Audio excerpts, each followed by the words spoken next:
Gentlemen, it is time. It is time for the early main event of the evening. Oh, yeah. Okay. Week 11, a showdown in Los Angeles against the Rams. The Seahawks, who are also 7-2 along with the Rams, will go to Los Angeles to face the favorite to win the MVP, Matthew Stafford, and the Current favorite. It might be different next week. current favorite, sure, whatever you want to say. Stafford's the favorite right now, but even though they played a cakewalk schedule and a battered Houston team week 1. But anyway, that's my. I'll keep my mouth shut. I'm sorry. Right. Yeah, we don't want. Yeah, we want to preview the game, not upset the audience. Okay. If you need any proof that the MVP is a quarterback award, it isn't. It's true. Yeah, you don't need any proof. You don't. Rich Gannon won MVP in 2002. Hey, man. He was good with those Raider teams. Well, he was. Bad example, but like that was a bad example. But like, okay, you know. I mean, I was getting ready to shred them though as an organization for not changing any of the defensive language and/or schemes. Yeah, that game was a rout in the Super Bowl. The Bucs defense was calling the Raiders' offensive plays before they knew it was. They knew everything that was coming. Yeah, Bill Callahan, that was the laziest coaching job I've ever seen. It was crazy. I've ever seen. Oh my God. Yeah, there's no reason to reminisce about that. I was in college for that game. It was a demolishing. Yeah. Also, Aaron Rodgers won 2014 MVP, which should have been J.J. Watt. But anyway, I digress. Yeah, J.J. Watt was... J.J. got robbed. Okay, anyway. Yeah, he did. And I just have to say this quick. As Kevin and I, both avid fantasy players, do you remember, Kevin, if you were in an IDP league and you drafted J.J. Watt, you won. People were picking J.J. Watt like with their top 10 picks. Because he was that good. He was that good. Hall of Famer J.J. Watt. Yes. Down the road. Yeah, no question about that. And I have never had the pleasure of being in an IDP league. Oh, but I could see. No, I've never done that. But I could see why that would be a top pick. Oh, yeah. Yeah. Agreed. So, how are your what are your thoughts so far on this game? Are you guys terrified, or am I the only one? I'm terrified. Kevin, I'm not terrified. I'm jazzed. I'm ready for this game. I'm pumped but terrified. And there's a lot of things about this game that if you're a Seahawk guy, which of course we are, there are lots of things. Yeah, right. Given the name of the show and all that. Right. That direction up there. And there's a lot of things that because the Rams are a quality football team, we know this. Yes. And but I'm not going to let that get in the way of enjoying this game unless it starts, going the wrong direction early on. Yeah. And I'm confident that's not going to happen. So, with that being said, what a segue, Kevin. Your favorite segment of this Seahawks season, Kevin's keys to the game. What do you got for us, my friend? Okay, so the first key, and this is one of the more interesting stats that I saw this week, and that is that the Seahawks are number 1 in the entire NFL at defending the other team's wide receiver 1. Number 1. Really? Number 1. So that means Puka Nacua might be in for a rough game. And that was what I was going to get into. Devontae Adams step forward, but he may not. Yes. Devontae Adams is questionable. He's questionable. So if he doesn't play, that is a huge loss for the Rams. Yes. Yeah. Right. Massive loss. Who's going to step up? Wide receiver 3. I don't even know who that is. I think it's Tutu Atwell. Yes, I think you are right, Dan. I think it's Tutu Atwell or Jordan Whittington. I'm not 100% sure. Either or. Okay. So, and this is a battle wide receiver. So on the other hand, even though the Rams got a great defense, they are number 27 when defending the other team's wide receiver 1. So that means JSN, get ready to get crazy. Feast, So- young Padawan. Yes, right. So whichever wide receiver out of those two guys, whoever's having the better game is going to be a clear indication of how this game is going to me. Agreed. Okay. And the second one is, as we just mentioned, Matthew Stafford, he's throwing like 5 touchdowns every game now. Yeah. And he's currently the MVP front runner. You've got to limit him in this game. So you've got to keep him under wraps. And then the third thing is don't fumble the ball 4 times. Yeah, they've been fumbling a lot. Yeah, it's And a they little fumbled Seahawks the ball 4 times against the Cardinals and lost 2 of them. Granted, it was in the second half entirely, but still Right, but that's when we were starting to get nervous. we starting to hyperventilate just a little bit here Yeah. because they were letting them maybe back in the game just a little bit. But the key to this is, though, because they turned the ball over 3 times in that game. If they turn the ball over 3 times against the Rams, it's going to go south for the real Seahawks. fast. Yeah. Real Of fast. course. And the- the Seahawks are negative in the turnover ratio. I've talked about that before because they don't get a lot of interceptions. They keep the other team, under check, but they're negative as far as their turnover ratio. This Which cannot happen in this game. Which, in hindsight, being what it is, they're stopping the opposing offenses. Yeah. They are. Any chance they get. They are. Yeah. And they are. And so that's one of the key game of this game. Please don't turn the ball over. We must also mention that Ernest Jones, who was out last week, and That's so right. was Josh Jobe, who was out last week. Both of them are playing. Okay. Both are in. Okay. Both Yeah. are in. Leonard Williams is also in. He had a Mhm. wrist issue. The big one that we haven't talked about yet is our first round pick, Gray Zabel. I saw that today. I was rather concerned. He's had limited participation with a When I heel saw issue that. right now. Yeah. But the bright side is Christian Haynes is back full time. Okay. That's So there's great, but he's not Gray Zabel. No, Let's he's not not Gray get it, Zabel. That's the other thing because you might need. I don't know what they're gonna do. Maybe they'll inject a cortisone shot in his heel and get him to run some sprints here and there. But you can't lose him. No, not He's for been this game. so good. Not for No this game. sacks to this point still. To this point, yes.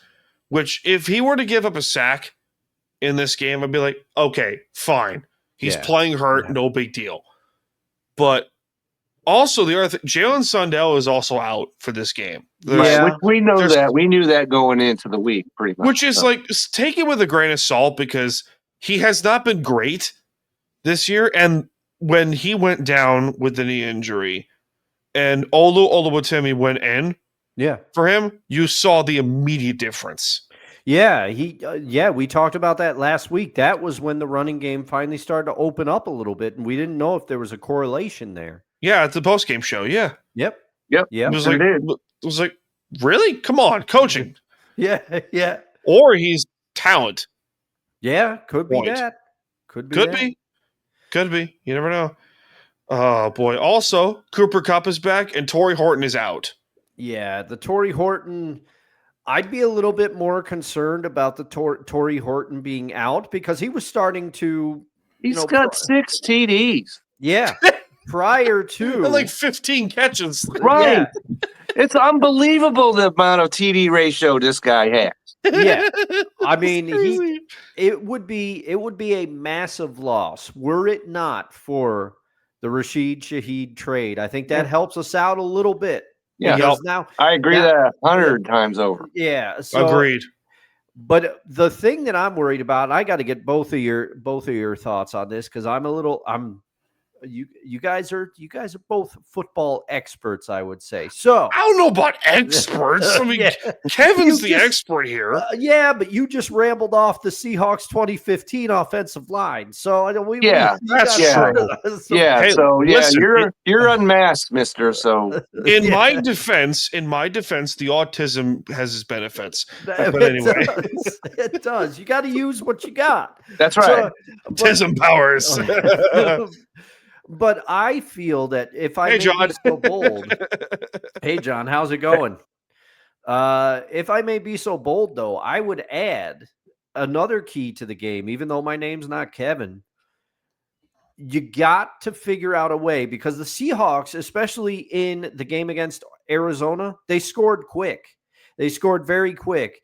If you do that against the Rams, it's not going to help you because the Rams are the type of team that can respond. They can go back and forth. So the Seahawks offensively have to sustain long drives. They have to Yes. they have to get the running game going. They have to control the clock because if they do these quick hit things against the Rams and then the defense keeps having to go on the field simply because the Seahawks are scoring fast, I want long drives because I think, and this is no disrespect to the job that Kubiak has done, but McVay's the superior offensive coach. Correct. You need to. I'm looking forward to the chess match between the two coaches, between McDonald's defense, McVay's offense, because I would give, and the Rams fans are going to come for me on this one, but I don't care. I would give the slight edge to the Rams offense, but I would give the edge to the Seahawks defense. Correct.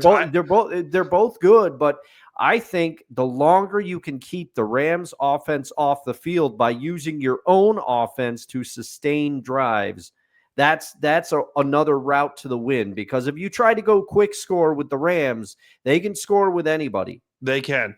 I will also add that if you're going to do anything defensively and change anything up, send everyone. Oh yeah, You have you might not have a choice but to blitz like a psycho. yeah. To Because- rattle Stafford, get him going. Yeah, Because we're not even also mentioning the fact that the Rams have like 4 tight ends on their roster they can block and catch. yes, and that's why I was going to say. That's why I don't think that if Devontae Adams doesn't play, it would be a big blow for them. But Kevin pointed it out in week 1, and it pointed it out. The defense, the Seahawks defense, the one area where they can be had, tight end. We saw it with Trey McBride. And if you think that Sean McVay is not going to capitalize on that, you are sorely mistaken. So the Rams tight ends could be big in this game. Big time. But Josh Joe being in Yes, helps that a lot. helps. No question. helps a lot. Yeah. He's the number 1 corner. Right. And as I just mentioned, they're shutting down teams' wide receiver ones, and he Yeah. has not been a part of that. yeah. And so if you could, pass that down just a little bit to the wide receiver twos as well, then we really are cooking with gas right now. Yep. We're Yeah. also not mentioning the fact that they are also going to be without Jaron Reed, who's on injured reserve, Okay. with a wrist surgery. Julian Love's been out, so they're essentially playing with 80% of their defense. But the bright side is that they're doing it with a next man up mentality. Yes. Right. Ty Okada has played great, Yes, he has. which is like, you talk about punching bag of Seahawks Twitter. There was a point where Ty Okada was getting benched. I'm like, what? Yeah. Yeah, it was. Not this. Yeah, it was like people were calling for Ty Okada to be benched. I'm like, why? Why? He's the backup safety to Julian Love, and Kobe Bryant has played well too. So there's that. And then they have to get pressure on Stafford. They got to. Yeah. I 'Cause think that they can.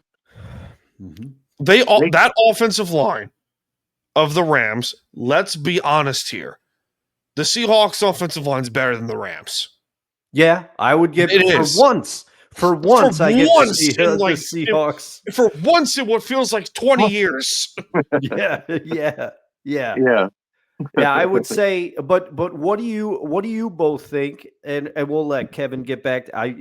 He gave his keys, but we're giving him the opportunity for more keys. But what do you Right. think Kyron Williams here? What do you think? Because Kyron, Shut him down. he is Shut him down. Yeah. And the reason why he's not a key to me, because the Seahawks defense is number 3 Yep. against Stopping the run. Yep. Big time. Okay. And so I think he's a great player, no question. Yeah. But they can handle him. And if they don't, then that causes some problems we haven't gotten to yet. But I think they can keep him under control. And one of the interesting things, Dustin, you talk about keeping the ball, because yesterday in that game, the Jets in their first, they had the ball for like 17 plays and went down and scored first and led 7-0. Of course, it didn't matter because they're the Jets. But if the Seahawks can do something like that and then turn the ball over to the Rams and there's 2 minutes remaining in the first quarter, they're well on their way. Yeah. So you hate to sit there and say patting yourself off the Jets, but that's one example right there where I think they would be much ahead of the game if they hold on to the ball and still score, though. Yes. Not get down to the 27-yard line, then peter out and have to kick a field goal. Yeah, field goals aren't going to cut it. Not against the Rams.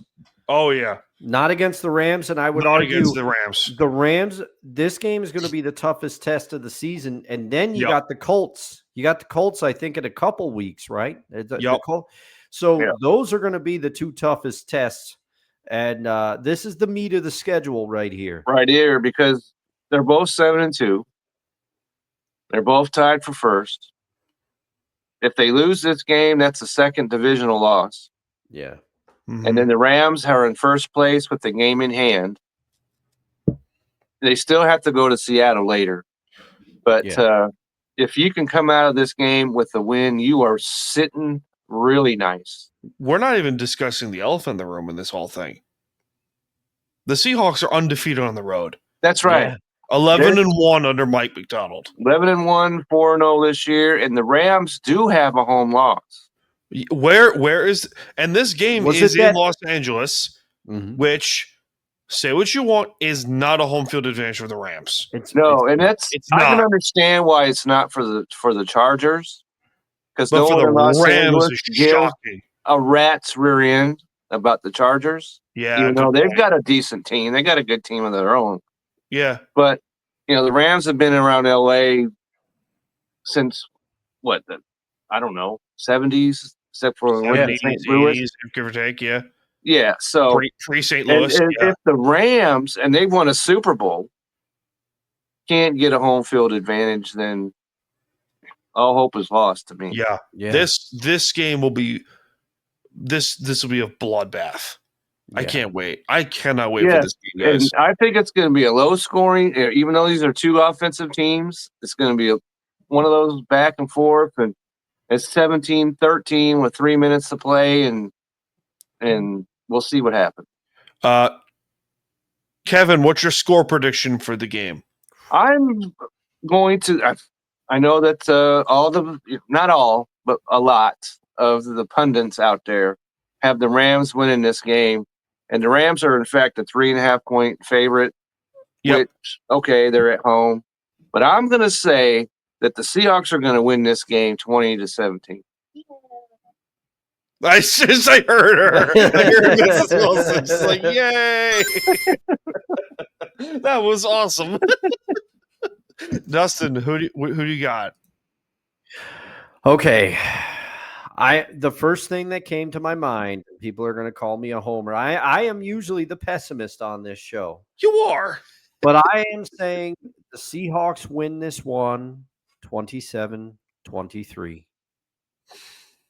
little bit more points than I have, but I'll take it. All right. Let's see what we got here. Seahawks win in overtime. Oh, OT. Okay. 20-17.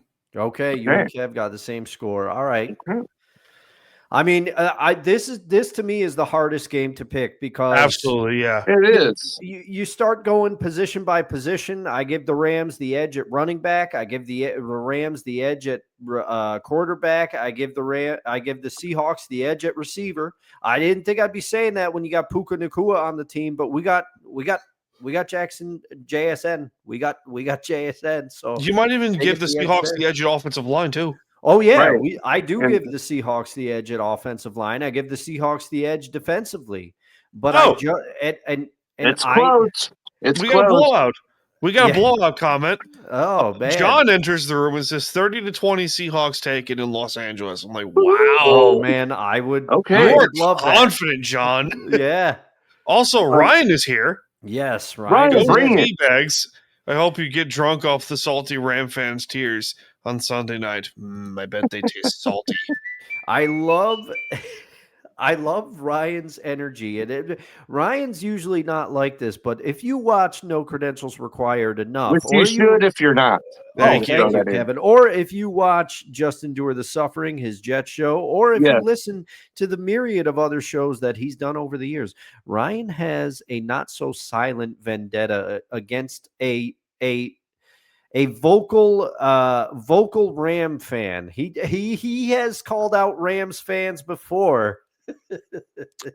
Do tell who this fan is. I no, it's not one fan. He just says Just Rams you know, fandom? Is that I what we're might talking about? know who it is. No, is the no, thing here. I don't know. Does he begin with the letter J, as in Jake?